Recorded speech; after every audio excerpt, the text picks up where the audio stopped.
اعوذ باللہ من الشیطان الرجیم، بسم اللہ الرحمن الرحیم۔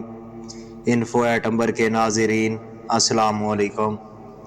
ناظرین، آج کی ویڈیو میں ہم تابوت سکینہ کا تذکرہ کریں گے اور بتائیں گے کہ تابوت سکینہ کیا تھا، یہ بنی اسرائیل کے لیے کیوں مقدس اور باعث رحمت تھا، بنی اسرائیل سے تابوت سکینہ کس وجہ سے قوم عمالقہ نے چھین لیا، اور اس کے کچھ عرصہ کے بعد قوم عمالقہ نے تابوت سکینہ خود بخود کیوں واپس کر دیا۔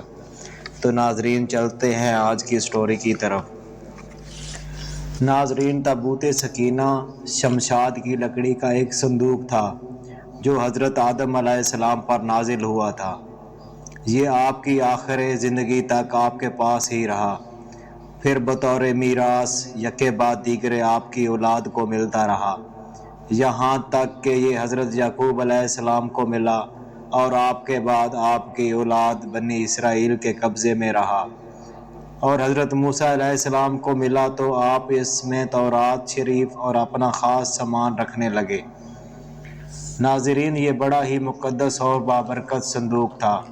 بنی اسرائیل جب کفار سے جہاد کرتے تھے اور کفار کے لشکروں کی کثرت اور ان کی شوکت دیکھ کر سہم جاتے اور ان کے سینوں میں دل دھڑکنے لگتے تو وہ اس صندوق کو اپنے آگے رکھ لیتے تھے، تو اس صندوق سے ایسی رحمتوں اور برکتوں کا ظہور ہوتا تھا کہ مجاہدین کے دلوں میں سکون و اطمینان کا سامان پیدا ہو جاتا تھا، اور مجاہدین کے سینوں میں لرزتے ہوئے دل پتھر کی چٹانوں سے زیادہ مضبوط ہو جاتے تھے، اور جس قدر صندوق آگے بڑھتا تھا آسمان سے فتح کی بشارت عظمیٰ نازل ہوا کرتی اور فتح مبین حاصل ہو جایا کرتی۔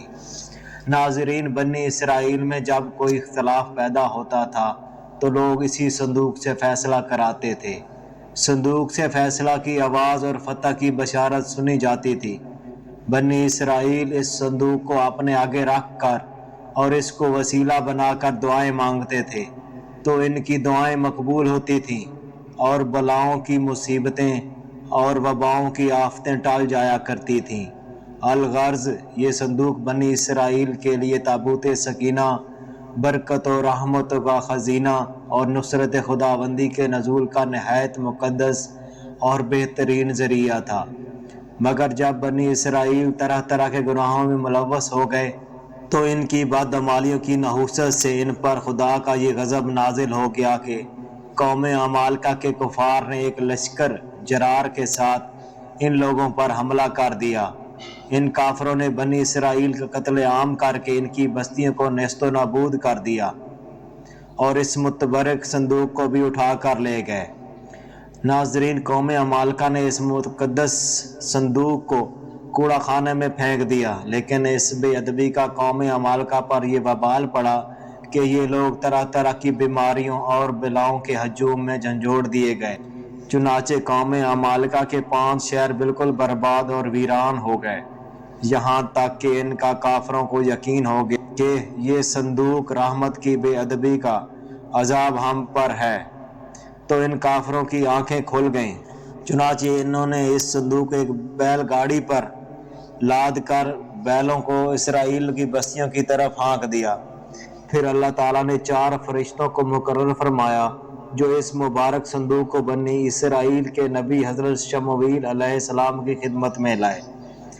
اس طرح پھر بنی اسرائیل کی کھوئی ہوئی نعمت دوبارہ ان کو مل گئی۔